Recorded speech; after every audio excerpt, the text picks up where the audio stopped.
نحمده ونستعينه ونستغفره ونعوذ بالله من شرور أنفسنا ومن سيئات أعمالنا من يهده الله فلا مضل له ومن يضلل فلا هادي له أشهد أن لا إله إلا الله وحده لا شريك له وأشهد أن محمدا عبده ورسوله لا نبي بعده اللهم صل وسلم وبارك على سيدنا محمد وعلى آل سيدنا محمد وسلم ورضي الله تعالى عن كل صحابة رسول الله أجمعين.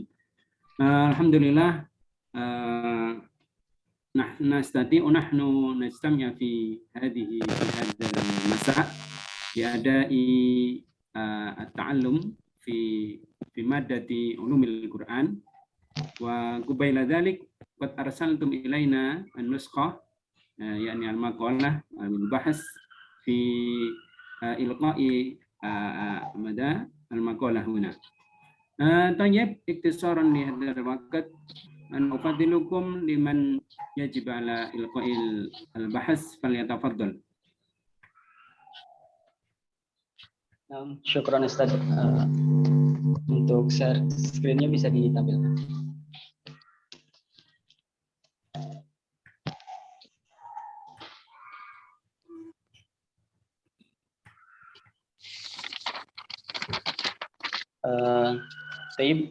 Assalamualaikum warahmatullahi wabarakatuh. Waalaikumsalam warahmatullahi wabarakatuh. Alhamdulillahilladzi allafa baina qulubina bil imani wal islam wa jama'a bainana bil qail jinan. Asyhadu an la ilaha illallah wahdahu la syarikalah wa asyhadu anna sayyidana Muhammadan abduhu wa rasuluh. Allahumma shalli ala sayyidina Muhammad wa ala ali sayyidina Muhammad amma ba'du. Fadilatul Sayyid Ad-Doktor Muhammad Imamuddin Al-Majistir kal muallim fi madati studi Al-Qur'an fi ulumil Qur'an wa ya ayyuhal asdiqa al-ahibba. Awalan hayabina nashkurullah ta'ala azza wa jal alladzi qad a'tana ni'aman katsiratan hatta nastati an nata'allam ma'an fi hadzal yawm.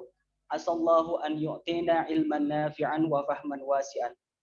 Thaniyan salatan wa salaman daimain mutalazimain ala sayyidina Muhammad sallallahu alaihi wasallam alladzi qad hamalana minaz zulumati ila nur. Afwan antiku bil lughatil Indonesia tashilan li wa tafhiman lakum. Pada kesempatan kali ini kami dari kelompok pertama yang terdiri dari saya sendiri Hasan Syukur dan Uhtina Bella Noviana Dewi. Insyaallah pada kesempatan sore hari ini kita akan membahas salah satu pokok materi daripada mata kuliah studi Al-Quran, yaitu tentang bangsa Arab pra-Islam dan pasca Islam. Namun sebelumnya ada pertanyaan yang besar yang bisa jadikan pertanyaan, kenapa dalam pembelajaran atau dalam mata kuliah studi Al-Quran itu sendiri ada pembahasan terkait dengan bangsa Arab pra-Islam dan pasca Islam, bukannya itu termasuk ke dalam pembahasan tarikh atau sejarah.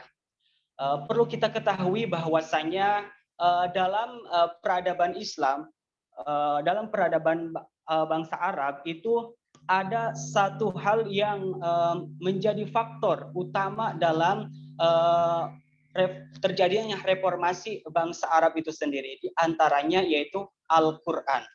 Jadi Al-Quran ini salah satu faktor utama yang menjadi reformasi besar dalam bangsa Arab itu sendiri. Nah, insya Allah pada kesempatan kali ini akan dibahas beberapa poin terkait dengan bangsa Arab pra dan pasca Islam. Pada kesempatan kali ini saya sebagai Muqaddim al-awal, saya sebagai pembicara yang pertama. Insya Allah nanti akan dilanjutkan dengan Uhtina Bella Noviana Dewi. Oke, hadirin sekalian, bahwasanya kita ketahui, mungkin kita masuk ke latar belakang terlebih dahulu ya, bahwasanya kita ketahui kedatangan Islam dan pembawanya yaitu Nabi Muhammad SAW di tengah masyarakat Arab sungguh merupakan suatu reformasi yang besar. Sungguh merupakan suatu yang membawa perubahan yang besar. Kenapa dikatakan seperti itu? Karena coba kita bayangkan, dalam suatu masyarakat yang di mana masyarakatnya itu cenderung mengabaikan nilai-nilai kemanusiaan, pada saat itu pula Islam dengan Al-Quran sebagai sumber utamanya mampu merubahnya, mampu merubah bangsa Arab dalam waktu yang relatif singkat. Kita ketahui bahwasanya sebelum Islam datang, masyarakat bangsa Arab merupakan komunitas yang mengabaikan atau mengingkari fitrah manusia itu sendiri. Di mana pada saat itu sebelum Islam datang, peperangan terjadi antar suku dan kabilah yang berlangsung selama puluhan tahun atau mungkin bahkan ratusan tahun. Di sana juga terjadi penguburan anak-anak perempuan yang masih hidup, penyembahan kepada berhala, penindasan terhadap warga yang status sosialnya rendah, seks bebas dan lain sebagainya. Itu yang terjadi pada saat itu sebelum Islam datang. Ya, dari kenyataan itu, dari kondisi yang seperti itu, masyarakat yang seperti itu, tentunya kondisi masyarakat yang demikian tidak dapat dikatakan sebagai masyarakat yang ideal ya. Karena kita ketahui salah satu ciri dari masyarakat yang ideal adalah mereka masyarakat yang mempunyai adab atau attitude yang baik. Sedangkan pada saat itu masyarakat bangsa Arab sebelum datangnya Islam jauh daripada memiliki adab yang baik.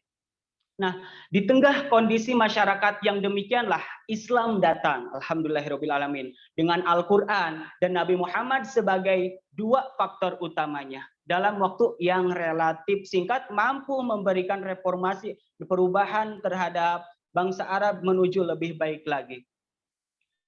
Islam merubah cara masyarakat itu dari masyarakat yang biadab menjadi masyarakat yang beradab. Karena keberhasilan Islam di tengah masyarakat yang demikian, tanda kutip kita bisa memberikan titel liar ya, masyarakat yang liar tentu saja membuat pada masa itu membuat seluruh dunia tercengang, kaget kok dengan waktu yang relatif singkat bisa merubah bangsa yang seperti itu bisa merubah menjadi lebih baik. Bahkan pada saat itu pula ada dua negara yang berkuasa ketika itu, yaitu Bizantium dan Persia.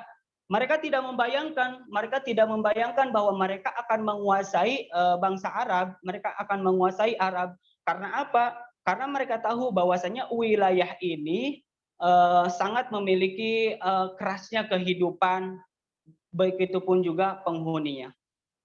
Dan dalam hal ini menarik untuk dicermati bahwasanya datangnya Islam pada saat itu tidak merombak semua nilai-nilai yang ada pada saat itu. Artinya Islam tidak mengikis semua nilai-nilai yang ada pada saat itu.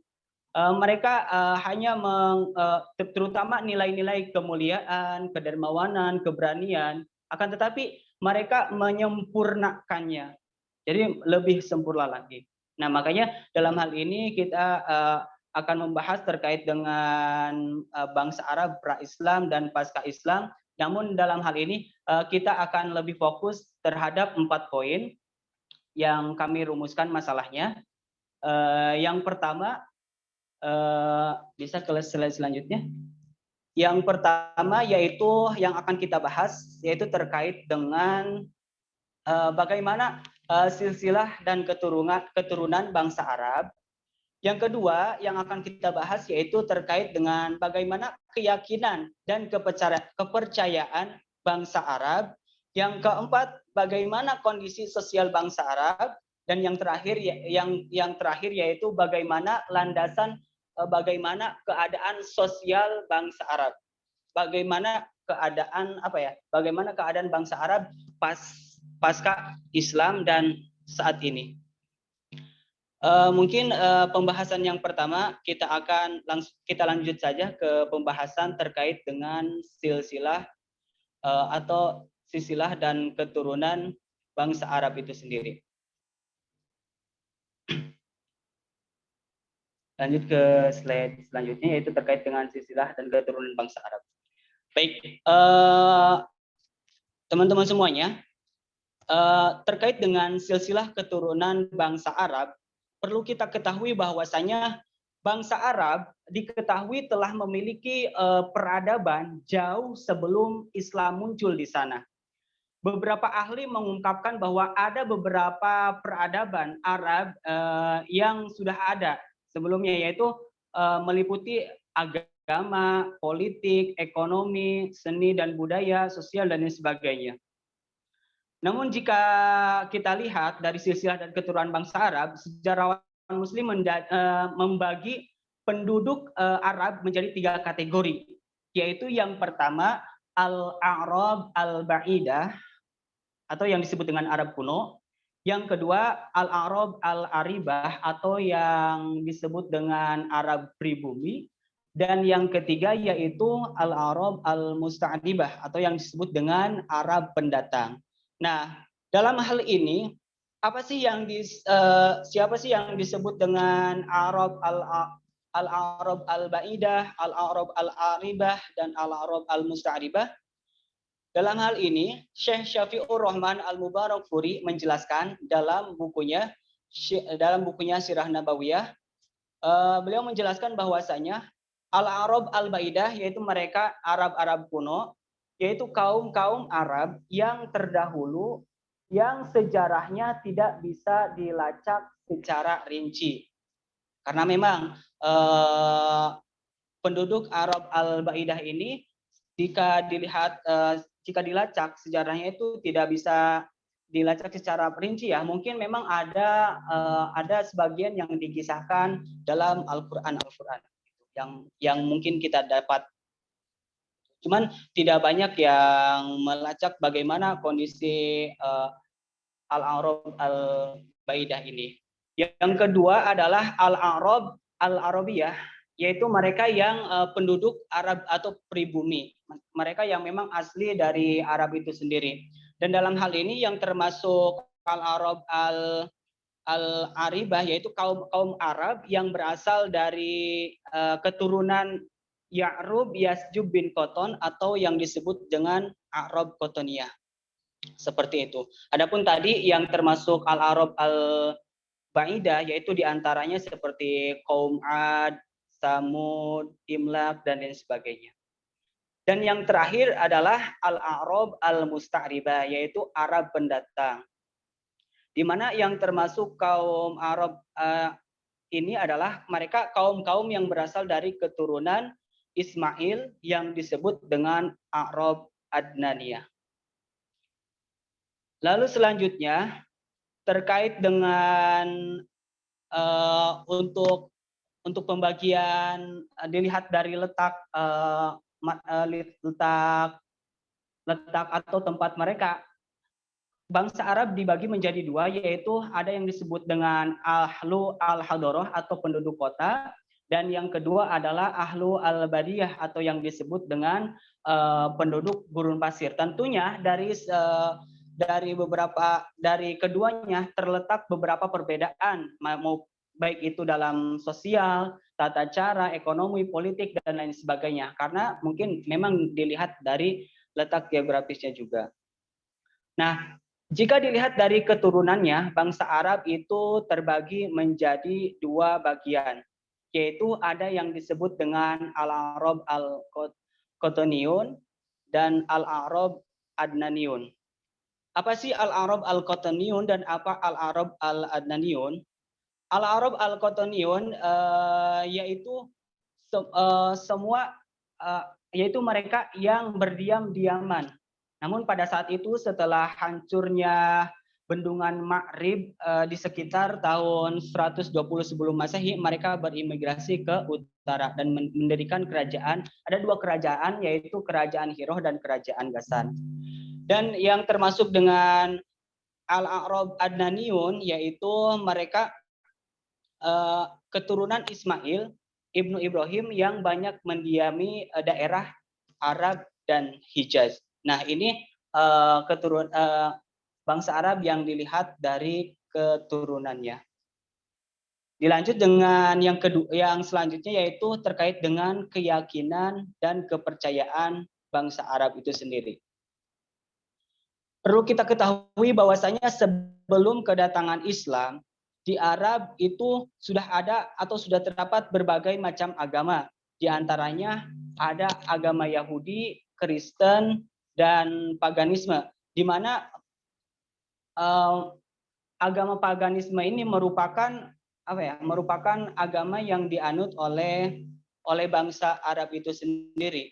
Adapun Yahudi merupakan agama ini merupakan agama yang dianut, kebanyakan penganutnya adalah mereka yang berasal atau imigran dan bermukim di Yathrib dan Yaman.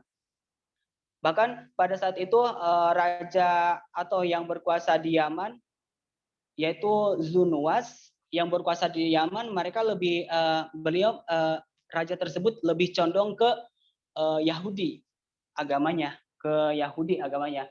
Bahkan raja ini pula mengancam bagi mereka yang tidak mau atau yang menolak untuk masuk ke agama Yahudi ini, raja ini akan membunuhnya.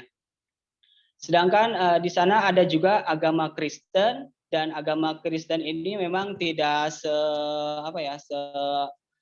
ekstrim daripada agama Yahudi. Artinya memang tidak ada pemaksaan untuk masuk agama ini. Akan tetapi ada hal yang menarik di sini, yaitu dalam agama Kristen waktu itu terjadi adanya perbedaan sekte-sekte, di mana dulunya dalam Al-Qur'an dalam Al-Qur'an dikatakan bahwasanya untuk agama mereka adalah Nasoro, bukan Masihiyah atau Masehi. Dan pemeluk agama Kristen dan bagi pendeta Kristen resmi yaitu Katolik, Ortodoks, dan Evangelis, yaitu bahwasanya sekte Nasara itu merupakan sekte yang sesat.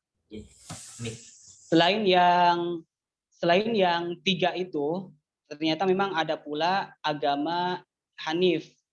Agama Hanif, di mana agama Hanif ini merupakan agama yang memang dibawa oleh Nabi Ibrahim itu sendiri. Lalu selanjutnya di sini ada pendapat daripada Watts dalam kitabnya atau dalam bukunya Makkah Muhammad. Menurut Watts dalam bukunya Muhammad Mekah atau Makkah Muhammad, ada 4 sistem kepercayaan religius yang berkembang di Arab pra-Islam, yaitu yang pertama fatalisme, di mana kepercayaan ini atau fatalisme menganggap bahwasanya waktu merupakan manifestasi daripada Tuhan. Jadi menurut mereka segala sesuatunya akan punah tergantung waktunya sendiri. Akan tetapi dalam hal ini ada 2 hal yang menurut mereka sudah ditakdirkan, yaitu mereka dan ini tidak berpatok terhadap waktu, yaitu terkait dengan bahasanya yang memang sudah ditakdirkan, yaitu ajal dan maut dan rizki gitu. Lalu selanjutnya yaitu kepercayaan paganisme, di mana kepercayaan ini merupakan kepercayaan terbesar dan memang alamiah adanya waktu itu. Mereka kebanyakan menganut berbagai macam berhala gitu, seperti Lata, Uzza, Manat, yang waktu itu memang merupakan berhala yang sangat diagungkan. Lalu selanjutnya ada kepercayaan bahwasanya Allah sebagai sumber Tuhan, yaitu mereka percaya bahwasanya Allah adalah sebagai pencipta makhluk, Allah adalah sebagai pemberi rizki, Allah adalah sebagai Rabbul Ka'bah. Dan yang terakhir ada kepercayaan monoteisme, di mana dalam bahasa monoteisme ini merupakan kata yang berasal dari ada bahasa Yunani, mono dan teis. Mono artinya satu dan teis artinya tunggal. Di mana kepercayaan ini mereka percaya bahwasanya Tuhan yang tunggal. Ada 3 pengaruh. Yang pertama dari kaum Yahudi itu sendiri, karena memang kalau dilihat dari sejarah Yahudi itu memang penganut mereka mengakui bahwasanya mereka menganut kepercayaan monoteis gitu. Lalu selanjutnya monoteis karena berasal dari secara alamiah itu sendiri, dan monoteis karena agama Hanif itu sendiri, yaitu agama yang dibawa oleh Nabi Ibrahim. Mungkin hadam ini wa nastamir ila ukhtina Bella Noviana Dewi. Oke, syukran Ahli Hazan ya yang sudah memberikan penjelasan singkat tadi mukadimah sebagai mukadimah. Nah, sekarang kita akan masuk ke inti dari judul kita pada hari ini ya. Jadi judul kita adalah kondisi sosial bangsa Arab pra-Islam dan pasca Islam ya kan. Boleh next slide. Nah, kondisi sosial bangsa Arab pra-Islam. Nah, sebagaimana yang sudah kita ketahui bersama bahwasanya bangsa Arab pra-Islam ini sudah dikenal dengan era jahiliyah ya, al-asru al-jahili. Jadi era jahiliyah ini apa maksudnya? Era jahiliyah di sini kalau kita cermati dari segi bahasa kita sudah paham pasti ya bahwasanya jahiliyah ini berarti kebodohan. Namun penamaan ini tidak murni dikarenakan kebodohan mereka dalam segi ilmu pengetahuan ataupun yang lainnya, tapi lebih condong ke ketidakberadaban ya. Jadi mereka ini tidak mempunyai attitude, mereka ini tidak mempunyai adab yang baik ya kan. Jadi mereka tidak paham tata kemasyarakatan, politik, apalagi pengetahuan tentang keesaan Allah ya kan. Karena agama-agama mereka sebelumnya, sebelum datangnya Islam itu ada tadi yang telah dijelaskan, ada Kristen, ada Yahudi, ada juga paganisme, dan ada yang masih mengandung unsur milah Ibrahim ya, jadi agama Ibrahim, agama Hanif tadi ya kan. Nah, karena itu bangsa Arab pra-Islam ini lebih dikenal dengan sebutan era jahiliyah. Nah, lebih jauh lagi ada seorang mustasyrikun, ada seorang orientalis asal Hongaria yakni yang bernama Ignaz Goldziher ya. Jadi Ignaz ini menyatakan bahwasanya kondisi masyarakat pada masa tersebut bukan hanya jahiliyah, bukan hanya bodoh, namun juga barbarisme dan juga cenderung primitif ya. Jadi barbar itu satu level di atas ya bodoh ya kan. Jadi bisa dikatakan kejam, jahat, beringas ya kan. Nah, itu barbar dan juga primitif. Primitif itu kuno ya atau ketinggalan zaman seperti itu. Nah, fase bangsa Arab ini kan tanpa bimbingan wahyu ilahi lumayan panjang ya. Maka banyak juga di antara bangsa Arab sendiri itu yang ditemukan tradisi-tradisi yang buruk ya kan. Seperti ada poin-poin yang saya tunjukkan ini. Pertama, wanita dipandang sebelah mata, bahkan setengah manusia. Nah, maksudnya apa dipandang sebelah mata dan dianggap setengah manusia ya kan. Jadi di mata bangsa Arab dahulu kala wanita itu tidak ada harganya. Jadi wanita itu tidak lebih berharga bahkan dari barang dagangan yang ada di pasar ya kan. Nah, ada juga yang menganggap bahwasanya wanita ini seperti hewan ternak yang tidak memiliki hak ya kan. Padahal hewan ternak saja masih punya hak ya kan untuk makan, minum dan lain sebagainya. Nah, saya beri contoh, jadi wanita di zaman dahulu, di Arab khususnya, jadi mereka itu tidak bisa menjadi pewaris suami atau orang tua, ya kan? Jadi semisal ada seorang wanita yang dinikahi oleh lelaki, lalu lelaki tersebut meninggal atau suaminya tersebut meninggal, jadi mereka tidak berhak mendapatkan sepeser pun dari warisan yang ditinggalkan. Ya kan? Nah, warisannya diberikan kepada siapa? Diberikan kepada anak tertua ataupun salah satu kerabat dari mendiang suaminya tersebut ya kan. Jadi sebenarnya kan wanita mendapatkan hak warisan ya kan. Namun karena mereka tidak menganggap wanita itu berharga ya kan. Jadi mereka menyerahkan ke anak tertua atau kerabatnya ya kan. Itu contohnya. Lalu yang kedua ada kebiasaan mengubur anak hidup-hidup ya kan. Nah, untuk apa mereka menguburkan anak ini hidup-hidup, khususnya anak perempuan ya, karena tadi di atas bahwasanya perempuan itu dianggap sebelah mata. Nah, mereka mengubur anak hidup-hidup itu karena mereka mempunyai kepercayaan bahwasanya anak itu penyebab kemiskinan dan juga aib bagi keluarga. Ya, jadi semakin banyak anak, mereka berpikir harta mereka akan semakin banyak terbagi dan mereka akan jatuh miskin ya kan. Maka dari itu ketika ada anak yang lahir, khususnya anak perempuan, pasti itu akan dibunuh dengan cara apa? Dengan cara dikubur hidup-hidup, ya kan?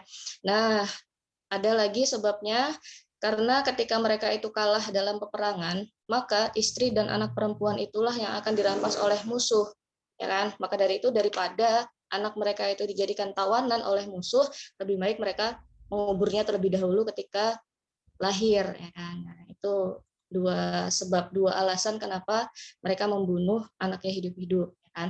Nah, lalu yang ketiga ada sikap fanatisme antar kabilah, ya. Nah, bangsa Arab ini juga dikenal hidup dalam kabilah-kabilah yang bermacam-macam, ya. Jadi mereka hidup berdampingan antar kabilah dengan perjanjian damai yang disebut dengan al-ahlaf, al-halaf, ya. Jadi al-halaf itu sebuah sumpah atau sebuah perjanjian yang mana mereka akan membela kabilahnya masing-masing, ya. Jadi mereka ini mempunyai sifat yang sangat fanatis. Jadi kalau kabilah mereka A, ya mereka akan membela A. Kalau mereka mendapatkan perlawanan dari kabilah B, maka mereka akan melawan dengan sekuat tenaga si kabilah B ini, ya kan. Nah, kecintaan mereka ini menyebabkan peperangan tentunya, ya kan. Mengapa? Karena mereka akhirnya saling tindas menindas. Jadi kabilah yang kuat mereka menindas kabilah yang lemah, ya kan. Kabilah yang lemah ini dirampas harta bendanya oleh mereka sampai mereka tidak punya apa-apa, ya kan. Akhirnya orang-orang yang merdeka pun pasti lebih memilih untuk berdagang, berlayar, berperang, ataupun menyombongkan diri dengan harta dan keturunannya, ya kan. Sedangkan kabilah-kabilah yang lemah ini mereka dijadikan budak oleh mereka, ya. Jadi mereka diperintahkan untuk bekerja lebih keras dan lebih sulit lagi, ya kan. Jadi mereka sama sekali tidak dianggap manusia sama kabilah yang kuat ini, ya kan. Nah, lalu yang ketiga, yang keempat ada sistem perbudakan manusia. Nah, perbudakan ini yang tadi, jadi para warga masyarakat yang berasal dari kabilah yang lemah akhirnya tertindas dan mereka dijadikan budak oleh kabilah-kabilah yang lebih kuat, ya kan. Nah, dan masih banyak lagi sebenarnya, ya kan. Mungkin kita bisa diskusikan di lain waktu. Nah, selanjutnya bisa ke next slide. Oke, setelah kita membahas tentang sedikit ya penjelasan tentang bangsa Arab di masa jahiliyah, di era jahiliyah. Sekarang kita akan menuju ke keunggulan bangsa Arab, ya. Jadi tadi kan sudah dijelaskan bahwasanya bangsa Arab ini sebenarnya mereka sudah punya peradaban yang maju. Mereka bukan sebuah negara yang memiliki peradaban tertinggal, ya, tapi mereka sudah punya peradaban yang maju. Nah, salah satunya di sini ada beberapa keunggulan dari bangsa Arab.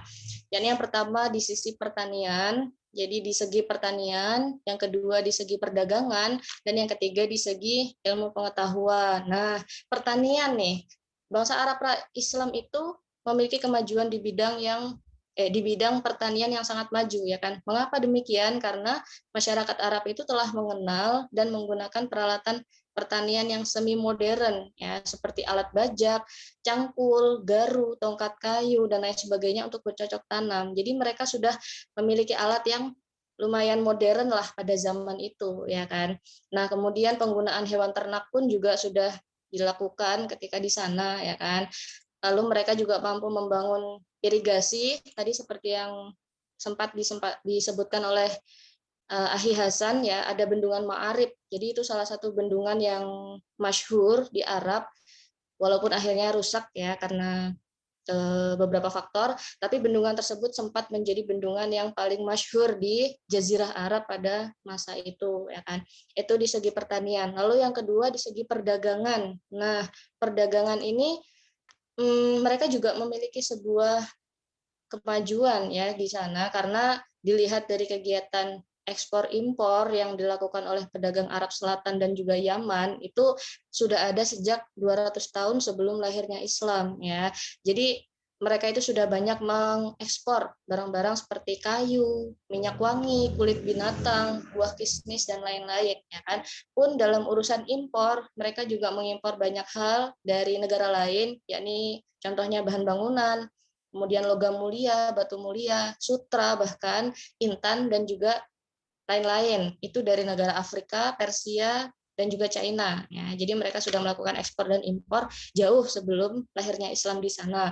Kemudian ilmu pengetahuan. Nah, ilmu pengetahuan ini mereka juga sangat terkenal ya, apalagi bangsa Arab kalau kita lihat pasti yang terkenal itu adalah syair, ya, karya sastra seperti syair.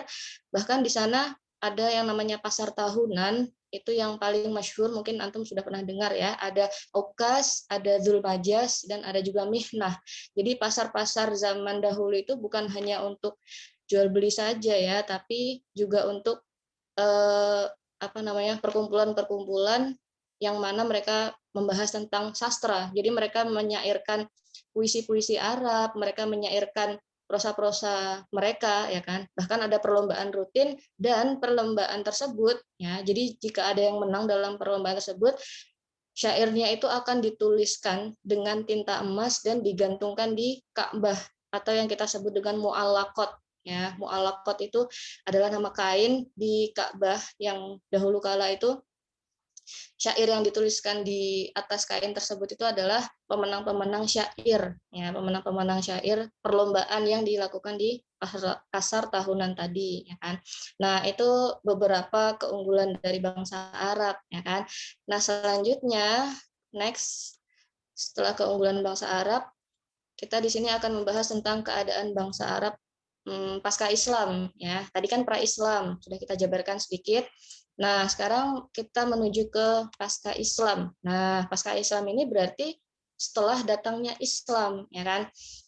Islam yang diwahyukan oleh Allah melalui Nabi Muhammad, ya kan, yang mana beliau berasal dari kabilah Quraisy, yakni Ashraful Qabilah fil Arab, jadi salah satu kabilah Quraisy yang paling terhormat di sana.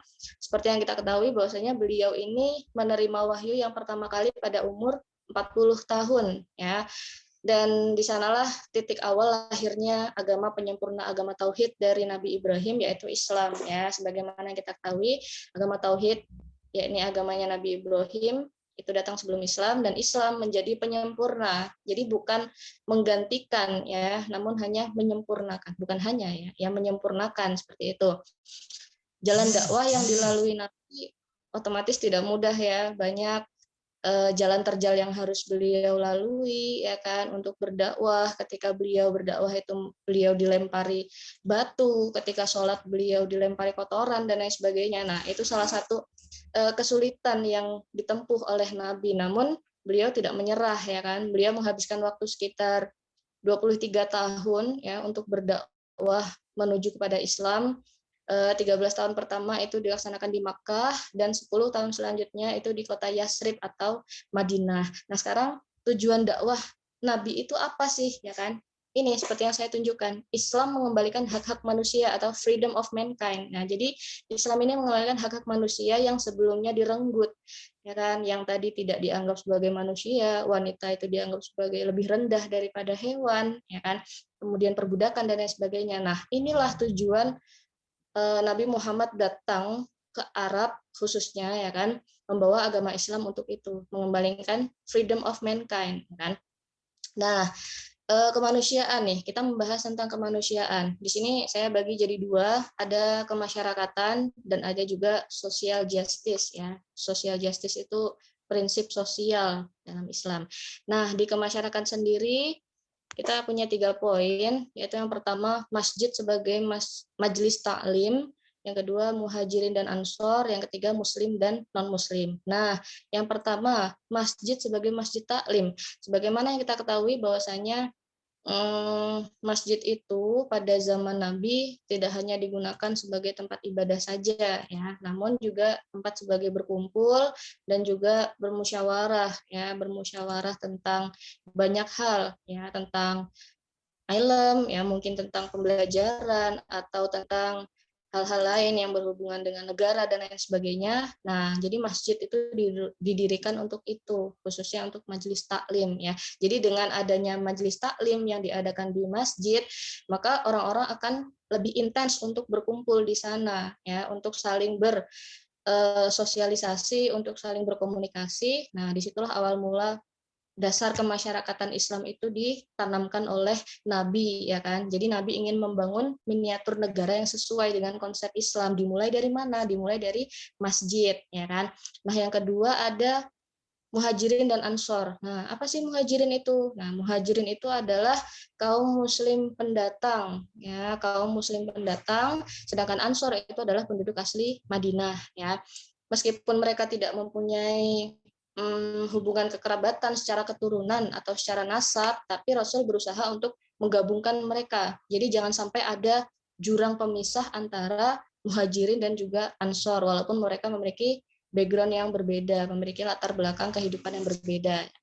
Lalu yang ketiga ada Muslim dan non-Muslim. Nah, tadi ketika orang-orang mulai mendapatkan ajaran-ajaran Islam dari Rasul, nah beberapa orang mengikutilah ajaran tersebut. Namun ada juga beberapa orang yang tetap pada pendiriannya, yakni tidak mengikuti Islam. Tapi Rasul pun tidak ada pemaksaan, ya, la ikraha fiddin, tidak ada pemaksaan dalam agama Islam. Akhirnya Rasul membiarkan tidak apa-apa mereka tidak masuk Muslim asalkan ada perjanjian untuk bekerja sama dan juga saling membantu antara kaum Muslim dan kaum non-Muslim, ya. Jadi intinya tetap ada keserasian di antara mereka berdua, antara kaum Muslim dan non-Muslim.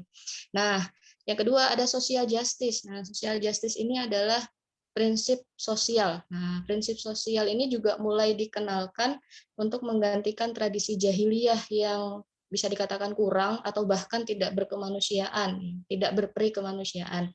Contohnya sistem jual beli. Nah, sistem jual beli karena Nabi juga berniaga, ya, Nabi juga bekerja sebagai pedagang dahulunya. Beliau mengajarkan konsep jual beli yang berbeda dengan tradisi Arab dahulu, ya, di mana tidak ada lagi yang namanya monopoli perdagangan maupun sistem ekonomi kapitalis. Jadi yang sebelumnya mereka itu berdagang tapi banyak curangnya, ya, mungkin banyak riba atau banyak kecurangan-kecurangan, ya kan, atau disebut dengan monopoli lah dan lain sebagainya. Nah, itu mulai sedikit demi sedikit dihapuskan. Jadi Rasul memulai untuk melakukan jual beli yang adil, ya, jual beli yang sesuai dengan syariat Islam, seperti itu. Itu dalam hal jual beli. Nah, yang kedua, hukum pernikahan. Nah, tadi kan dikatakan bahwasanya wanita itu tidak mendapatkan hak, ya, tidak mendapatkan jatah apapun dari ketika mendiang suaminya itu wafat, ya kan. Nah, di sini hukum pernikahan mulai diatur kembali oleh Rasul. Nah, contohnya apa? Membatasi seorang pria untuk beristri 4 orang. Nah, jadi zaman dahulu itu tidak ada batasan. Laki-laki mau menikahi 5 orang, perempuan 10 orang perempuan itu fadl, terserah, ya kan. Tapi ketika Islam datang, hukum pernikahan Islam ini mulai dirubah, yakni seorang laki-laki hanya boleh menikahi maksimal itu 4 orang dan harus dengan akad yang sah. Jadi tidak ada yang menggunakan siri, ya, nikah siri atau sembunyi-sembunyi itu tidak ada. Jadi harus sah, diakui oleh agama dan juga diakui oleh negara, ya kan. Itu sistem pernikahan, hukum pernikahan. Lalu seorang wanita juga sudah berhak untuk mendapatkan hak waris sesuai yang sudah dijelaskan dalam Al-Qur'an, ya. Ada ayat tentang warosah, ada ayat tentang ahli waris dan lain sebagainya. Nah, itu sudah dijelaskan, maka wanita sudah berhak untuk mendapatkannya. Nah, yang ketiga ada derajat manusia. Nah, derajat manusia ini yang tadi sebelumnya, ketika mereka itu menjadi budak, mereka diperlakukan seperti hewan, ya, mereka disuruh melakukan sebuah pekerjaan yang berat, pekerjaan yang tidak masuk akal, ya, sepertinya. Nah, itu mulai dihapuskan. Jadi derajat manusia di sini mulai diangkat kembali, ya kan, oleh Rasul melalui agama Islam. Nah, selanjutnya ini keadaan bangsa Arab, ya, pasca Islam dan sampai sekarang. Nah, sampai sekarang ini juga masih diterapkan di Arab sana, ya. Nah, kemudian masih ada slide-nya lagi kah? Oh, sudah tidak ada, ya. Ya, cukup sampai di sini. Ini mungkin kami buka sesi tanya jawab. Ya, Ustadz, kalau ada kesempatan. Ya, silakan langsung aja jika ada pertanyaan ataupun tanggapan, silakan langsung dimoderasi sendiri aja, ya, dimoderatori sendiri. Ya, Ustadz. Ya. Bismillah, mau bertanya. Iya, silahkan. Bagaimana keadaan Ka'bah pada zaman jahiliyah sebelum datangnya Islam dan bagaimana sikap bangsa Arab terhadap Ka'bah?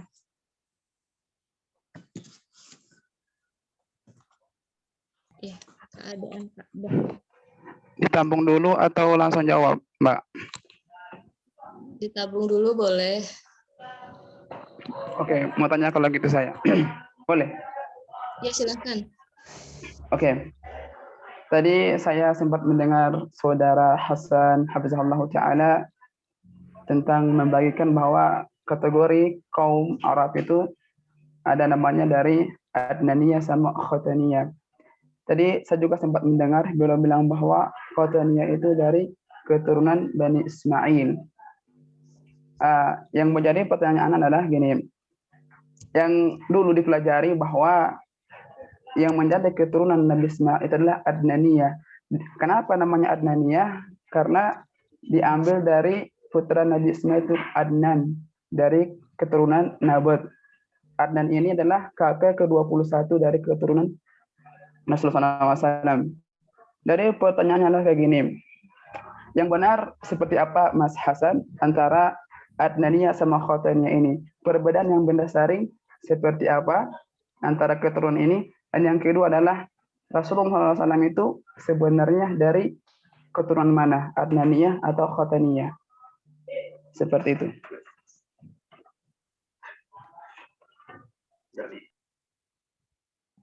Oke, yang lain mungkin ada yang ingin ditanyakan. Saya ingin bertanya.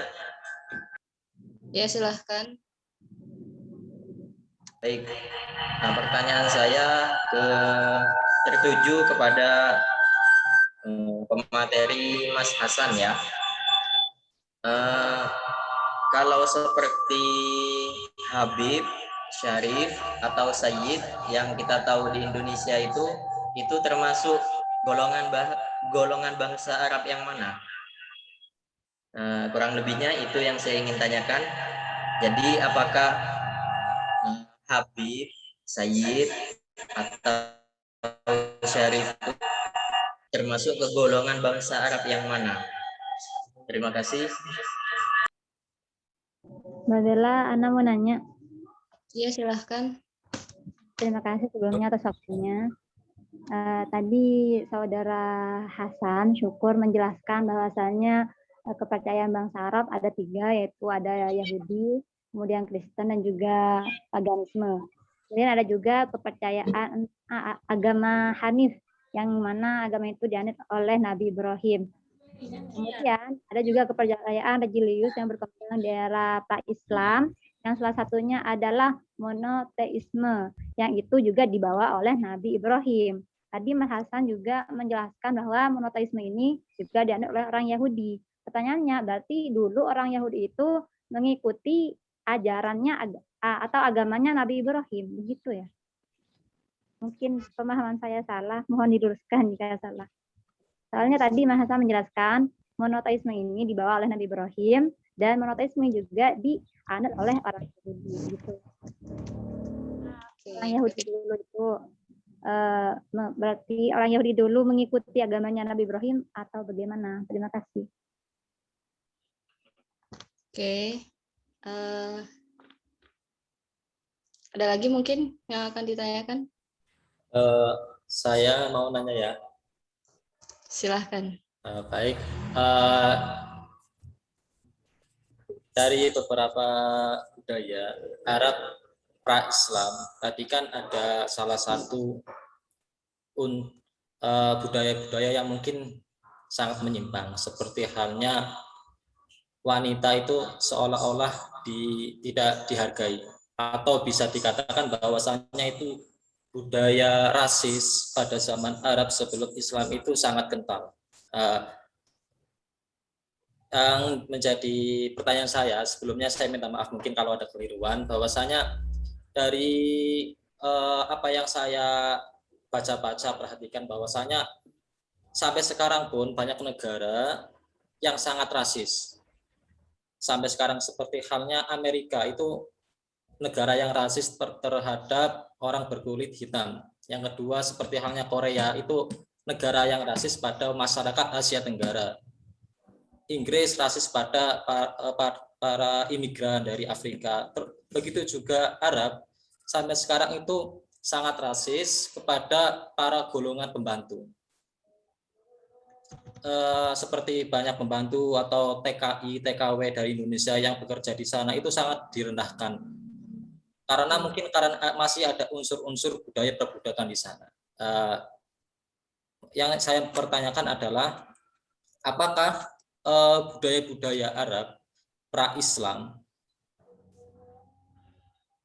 masih sangat kental di Arab seperti halnya itu. Yang kedua adalah pertanyaan yang kedua, seperti yang saya pelajari dahulu bahwasanya syariat Islam ataupun ajaran-ajaran Islam merupakan ajaran yang lahir dari budaya Arab pra-Islam, budaya Arab sebelum kedatangan Islam. Akan tetapi dengan dirasulkannya Nabi Muhammad SAW itu budaya-budaya Arab dipilah yang sekiranya ada budaya-budaya yang baik itu dipilah, kemudian dijadikan syariat-syariat ataupun ajaran-ajaran Islam, tetapi budaya-budaya yang buruk seperti menggugurkan anak-anak, terus rasis itu ditinggalkan. Jadi seolah-olah bahwasanya semua ajaran Islam adalah budaya yang lahir dari Arab. Seperti itu. Akan tetapi yang menjadi pertanyaan saya adalah bagaimana budaya-budaya dari Arab, saya ulangi, bagaimana ajaran-ajaran Islam yang notabene-nya adalah ajaran yang lahir dari Arab pra-Islam, tetapi dipilah oleh Nabi Muhammad, tetapi ajaran tersebut tidak sesuai di negara lain, seperti di negara Indonesia, negara Asia, seperti halnya Bihar. Bihar itu adalah, kalau di fikih itu menyamakan istri dengan Punggung ibunya. punggung ibunya. Akan tetapi dalam budaya linguistik Indonesia itu seolah-olah udah bukan sesuatu aib. Mungkin bisa jadi pujian, mungkin bisa jadi pujian. Akan tetapi kalau di Arab itu kan dimaknai suatu penghinaan. Nah, itu yang mungkin saya pertanyakan. Terima kasih.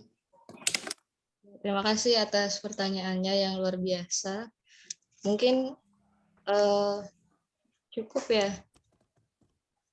Ada lagi mungkin yang mau bertanya atau memberikan izin bertanya? Oke, silahkan. Ya. Jadi dari penjelasan Mas Hasan dikatakan ada 3 golongan keturunan Arab. Arab Ba'idah, Arab Aribah, sama Arab Musta'libah. Berhubung mata kuliah kita kali ini adalah studi Al-Quran, yang saya tanyakan adalah bahasa Al-Quran yang telah kita baca sehari-hari itu termasuk bahasa Arabnya golongan Arab Ba'idah, Aribah, atau Musta'libah. Mungkin karena Arab Ba'idah, Aribah, Musta'libah mempunyai perbedaan dari segi bahasa. Nah, karena itu bahasa Arab yang kita gunakan di bahasa Al-Quran kita itu adalah bahasa golongan yang mana? Seperti itu. Terima kasih. Ada 3 gini.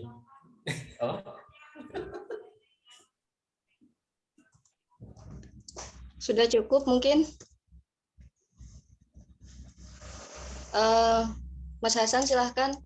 Antum atau Ana dulu yang menjawab pertanyaannya. Oke, mungkin Ana dulu ya, yang tadi yang merujuk pertanyaannya ke saya. Oke, silakan. Tadi itu dari Mas Asbarin, Utina Nurdiana, sama Mas Zulkarnain, dan yang terakhir dari siapa? Ini tadi Mutiara. Mbak Mutiara, iya. Oke, mungkin saya akan coba menjawab dari pertanyaan Mas Asbarin ya, terkait dengan tadi ada 2 kelompok, yaitu ada Adnaniun dan Qotoniun. Kalau Adnaniun itu karena memang bahasanya, karena memang ada penamaan itu ada keturunan dari Adnan kayak gitu. Nah, kalau untuk Qotoniun itu seperti apa? Karena memang penamaan untuk Qotoniun itu sendiri diambil juga dari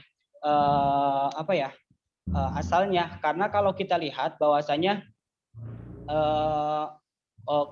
Arab Qotoniun itu berasal dari keturunan Ya'rub Yasjub bin Qoton. Makanya di sini disebut kelompoknya kelompok Arab Qotoniun. Nah, adapun untuk tadi pertanyaan, kalau dilihat dari pembagian kelompok ini, keturunan ini, Nabi Muhammad SAW itu termasuk kepada yang mana? Kalau mungkin ya, kalau tidak salah, mungkin nanti barangkali yang lain juga lebih paham. itu kalau Nabi Muhammad itu termasuk kepada kelompok daripada Adnaniyun, karena kalau kita lihat nasab daripada Nabi Muhammad itu diantaranya yang terakhir adalah Adnan, Ma'az bin Adnan, Muhammad putra Abdullah. Yang terakhir diantaranya adalah yang memang kita yang perlu kita ketahui sampai Adnan, Ma'az bin Adnan, itu seperti itu.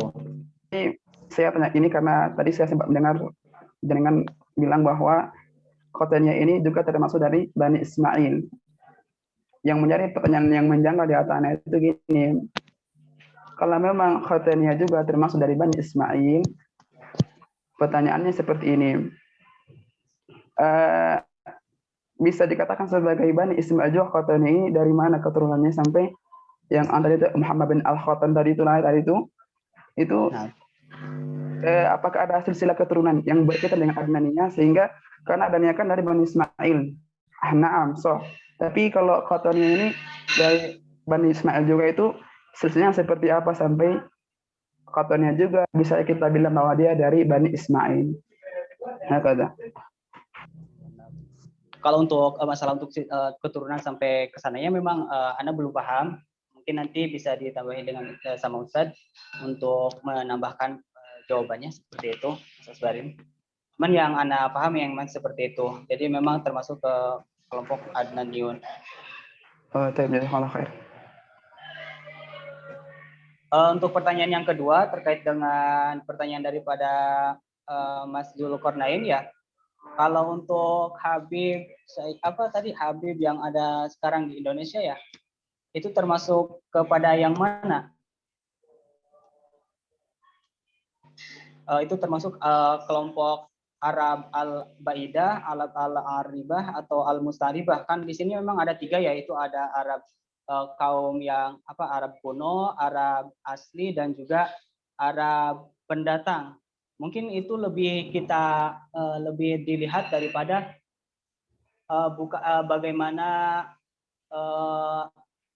keberadaan bangsa Arab waktu itu sendiri ketika penduduk Arab yang ada di bangsa Arab itu sendiri. Kalau kita melihat ke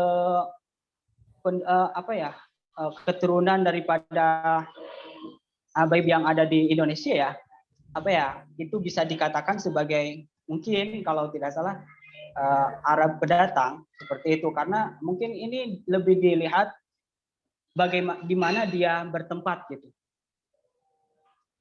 Seperti itu, Mas Zulkarnain.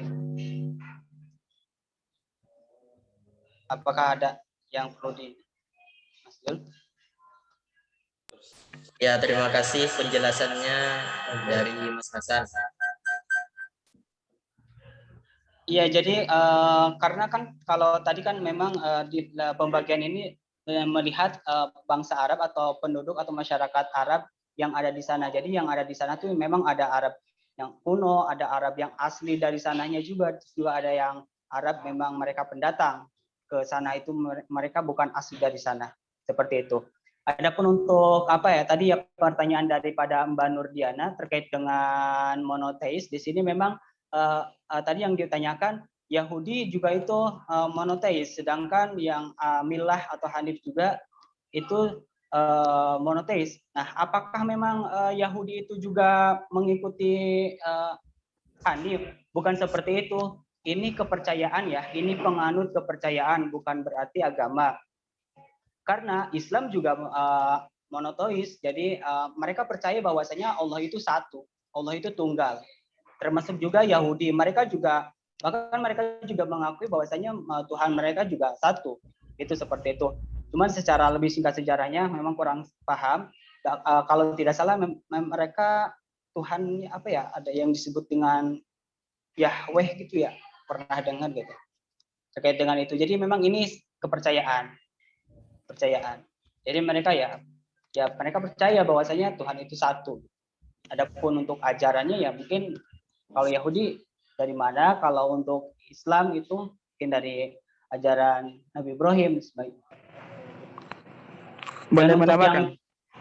Boleh? Gini, tadi pertanyaannya kan Mbak Diana kan, apakah Yahudi itu juga beragama Ibrahim sama Yang ya soalnya iya bahwa Yahudi itu dulu mereka mengikuti agama Nabi Ibrahim. Pertanyaannya kenapa kok sekarang mereka nggak mengikuti Muhammad? Ya karena sirahnya seperti ini bahwa mereka itu berangan-angan pengen banget bahwa Nabi terakhir itu dari kaum kaum Yahudi. Mereka pengen banget seperti itu, maka Allah mengutus Rasul terakhir itu dari kaum Quraisy. Karena mereka nggak terima bahwa karena mereka menganggap kaum Quraisy adalah kaum bawahan atau rendahan gitulah. Sehingga mereka menganggap Yahudi itu adalah kaum yang paling tinggi, harusnya nabi-nabi itu dari mereka. Karena kalau kita lihat dari sejarahnya bahwa hampir semua nabi itu rata-rata dari kaum Yahudi. Cuman kok kenapa terakhir ini dari kaum Quraisy? Sehingga dari itulah sampai mereka nggak mau mengikuti orang-orang kaum Quraisy atau mengikuti ajaran Nabi Muhammad. Jadi intinya bahwa Yahudi juga dulu adalah sama agama seperti Nabi Ibrahim. Begitu Mbak. Afwan, kalau salah.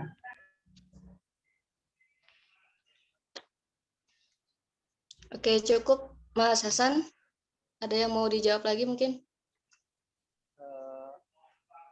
Cukup ya untuk saya tadi. Oh, iya. Ya, sudah. Ada Wi? Siapa tadi? Mutiara. Mutiara tadi pertanyaannya apa? Mbak Mutiara. Ya, bahasa Al-Quran itu termasuk bahasa dari golongan mana yang 3 tadi? Oh, untuk bahasa Al-Quran itu termasuk dari golongan mana?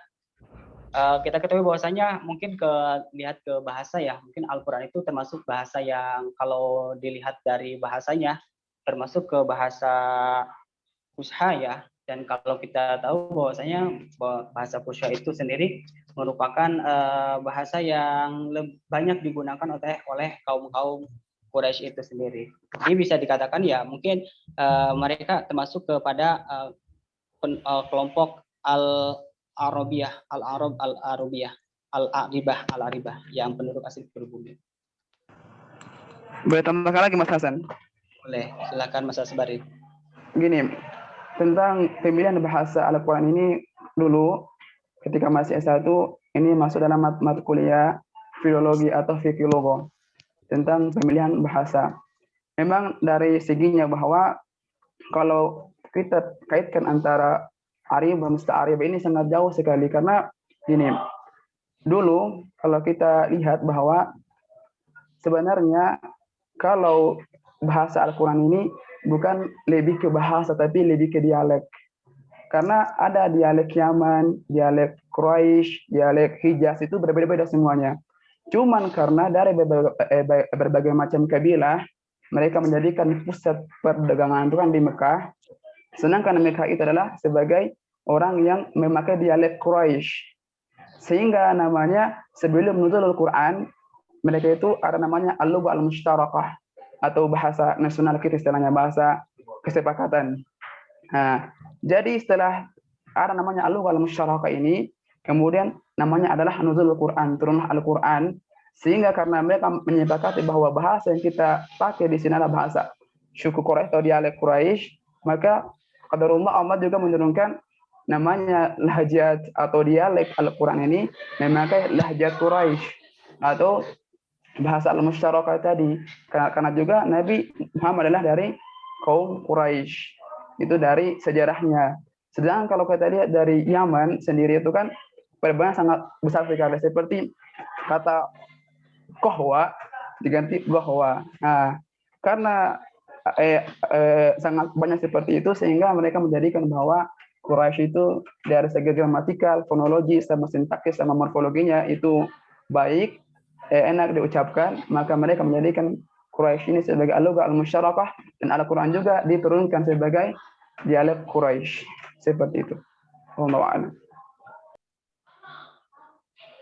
Nah, syukran Mas Asbar sudah menambahkan. Cukup ya untuk pertanyaan saya. Sekarang saya coba jawab ya beberapa pertanyaan yang tadi ditujukan ke saya, materi yang saya bawakan khususnya. Pertama dari Kak Muhlisah ya tentang kedudukan Ka'bah ya kan ketika zaman sebelum Islam ya kan. Mungkin yang namanya sejarah itu jika kita telisik jauh sebelumnya itu sangat panjang ya. Cuman saya coba tadi cari beberapa artikel mungkin yang bisa membantu untuk menjawab ya. Jadi kita tahu ya bahwasanya Ka'bah itu kan didirikan oleh Ibrahim dan Ismail, ya kan. Nah, awal mulanya itu jujur saya belum terlalu hafal ya tentang sejarahnya, sejarah pembangunan Ka'bah itu sendiri.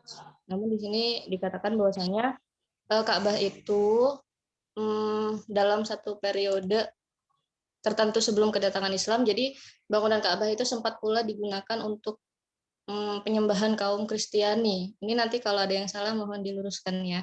Jadi ada sempat digunakan untuk umat Kristiani. Jadi kemungkinan ini ada yang namanya kaum Koptik dan Kristen Ethiopia sebagai tempat pemujaan. Jadi Ka'bah ini setelah wafatnya Ibrahim dan juga Ismail ya kan. Jadi sempat ada beberapa jeda yang di situ tidak tertulis tapi ya di sejarah mungkin ada beberapa yang menuliskan namun hanya sedikit.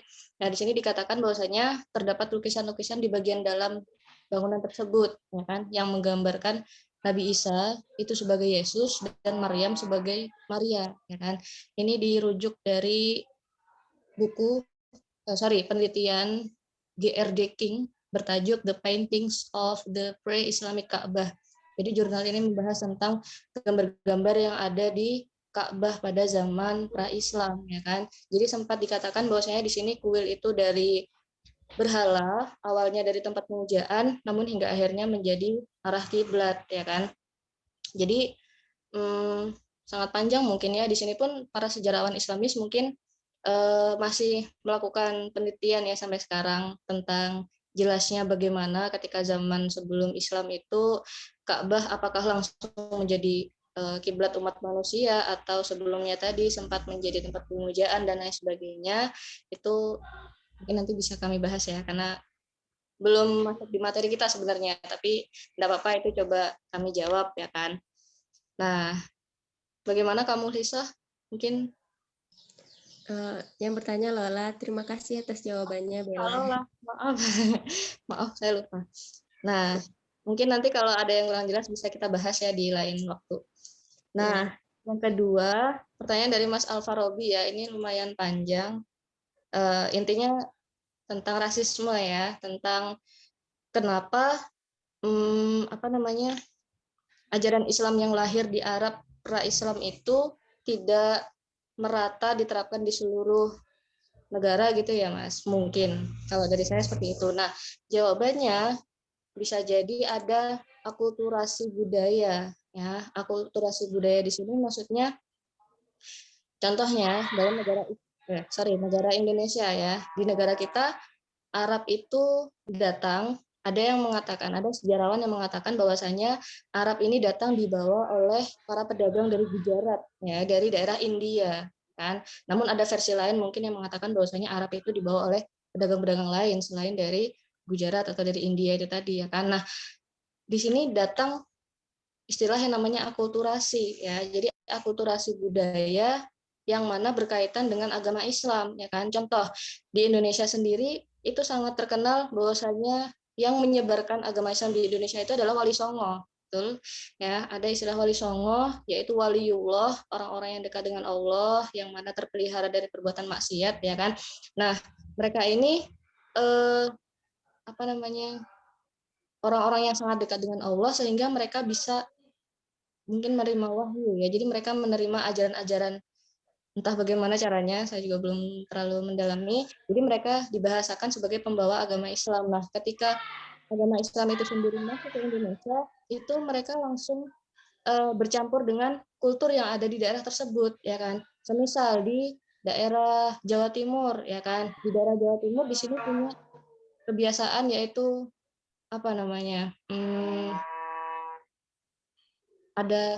di sini ada di Cirebon ya, ada upacara tradisional panjang jimat, ada juga grebek. Nah, itu dilakukan oleh kerabat keraton di Cirebon.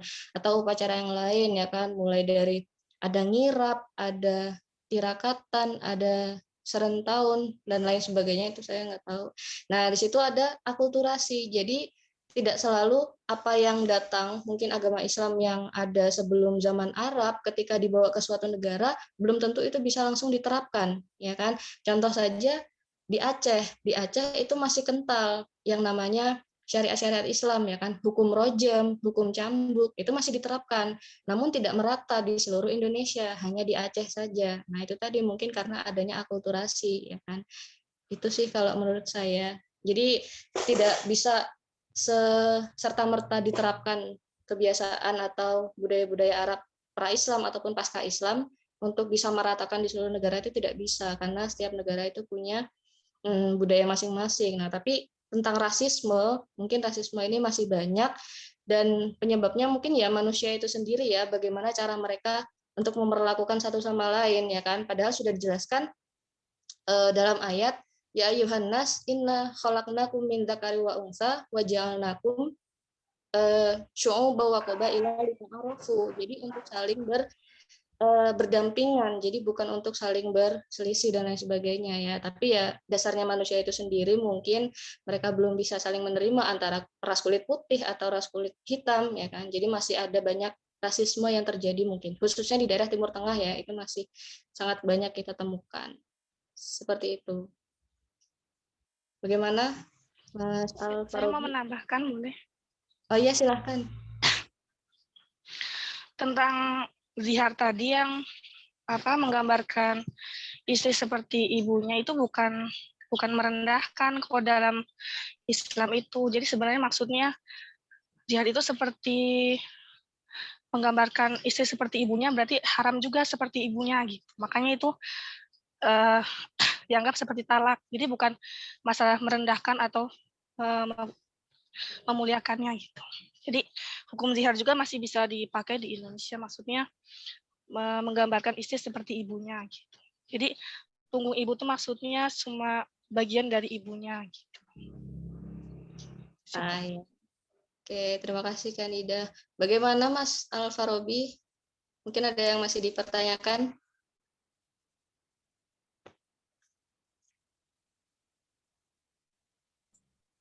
Mau bertanya lagi ya? Oh ya, silahkan. Tentang ini masih berkaitan dengan budaya. Pada dasarnya kan ajaran Islam, syariat Islam itu kan berasal dari budaya-budaya Arab yang dipilah dan dipilih.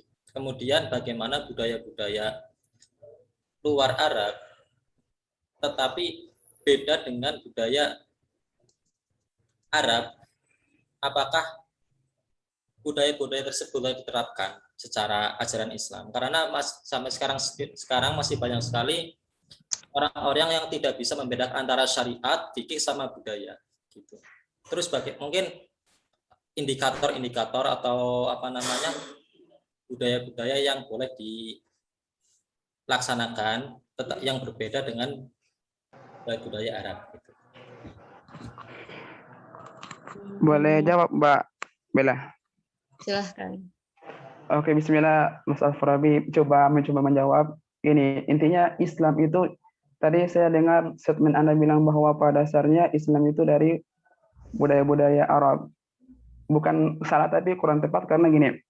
Pertama, Islam itu datang bukan menghapus budaya apalagi menghilangkan. Islam itu datang untuk melihat apakah budaya itu sesuai sama Islam apa enggak. Jika seandainya ada sebuah budaya yang dia itu enggak berseberangan dengan ajaran Islam, maka diperbolehkan. Sehingga dalam ada kaidah usul fikih al-adat al-muhakkamah. Adat atau budaya itu bahkan bisa menjadi sebuah hukum dari sebuah negara kalau memang dia enggak menyelisih syariat. Contohnya seperti ini. Dalam zakat fitrah, kalau kita lihat bahwa di Arab kan pakai gandum biasanya. Karena memang makanan pokoknya itu adalah gandum. Kita Indonesia nggak bisa gandum karena kita bukan makanan pokok adalah gandum tapi beras. Makanya zakat fitrah kita pakai beras. Jadi budaya kita makan beras di sini sehingga Islam mengajarkan lagi itu karena kita makan pokoknya beras maka zakat fitrah kita pakai beras bukan pakai gandum. Intinya sebuah budaya itu dalam Islam tidak menghilangkan apalagi memusuhi tapi memfilter. Ada budaya yang salah maka Islam benarkan tapi kalau memang itu salah akan dihilangkan juga. Tergantung dari perspektif Islam sendiri itu. Intinya kita lebih utamakan agama daripada budaya. Islam seperti itu. Oke, Zihtum ya Asbarin. Bagaimana Mas Al-Farabi, masih ada yang dipertanyakan? Syukran. Ya, mungkin bisa kami tutup terlebih dahulu ya, dengan penutupan ya. Jadi seperti yang sudah kita pelajari, alhamdulillah sore ini menarik ya, ada banyak diskusi, ada banyak pertanyaan dan tambahan-tambahan materi yang mungkin belum kami jelaskan di sini ya kan, karena sudah pasti makalah yang kami tulis, presentasi yang kami bawakan ini juga masih sangat amat kurang ya, jauh dari kata sempurna, tapi insya Allah sedikit menambah wawasan kita tentang materi hari ini ya, tentang bangsa Arab pra dan juga pasca Islam ya kan. Nah, sebagai penutup, peradaban bangsa Arab yang dikenal barbar dan juga primitif ini alhamdulillah dapat berangsur membaik ya dengan datangnya agama Islam dengan berbagai ajarannya ya. Jadi ajaran Islam ini mengentaskan bangsa Arab dari jurang keterpurukan budaya yang tidak manusiawi menjadi sebuah budaya yang lebih manusiawi ya kan, dan tidak bisa dibayangkan bagaimana keadaan Arab ini tanpa hadirnya Islam di tengah-tengah mereka ya kan.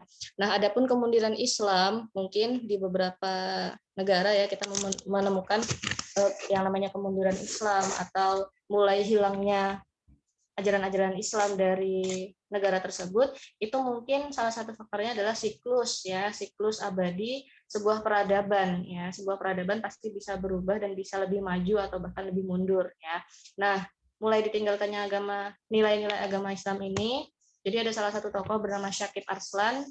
Beliau mengatakan bahwasanya ini semua terjadi akibat pengaruh budaya Barat yang mengalami kemajuan setelah meninggalkan agama mereka. Jadi banyak diadopsi dari budaya-budaya Barat dan akhirnya diterapkan di negara tersebut ya kan. Tapi yang lebih spesifik lagi, ditinggalkannya nilai-nilai Islam ini adalah sebab paling berpengaruh. Jadi dari si pemeluk agama Islam ini sendiri, yang mana mereka masih mengesampingkan nilai agama, mereka masih mengesampingkan nilai-nilai syariat. Ya, jadi mereka hanya berstatus Islam mungkin KTP, tapi sehari-hari mereka tidak menjalankan apa yang seharusnya dijalankan sebagai orang Muslim. Seperti itu. Mungkin cukup sekian presentasi yang bisa kami bawakan. Mohon maaf atas segala kesalahan dan kekurangan yang ada yang datang dari kami. Ya kan? Al-khoto' minna wal haqqu minallahi ta'ala. Wa jazilah syukriya ala halawatil intibah. Assalamualaikum warahmatullahi wabarakatuh. Waalaikumsalam warahmatullahi wabarakatuh.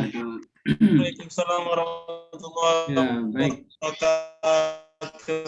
Luar biasa ya perjalanan perkuliahan hari ini, alhamdulillah dengan tanggapan dan juga presentasi yang memuaskan, dan ada tanggapan dari para audien yang juga antusias sehingga mendukung jalannya pembelajaran pada hari ini.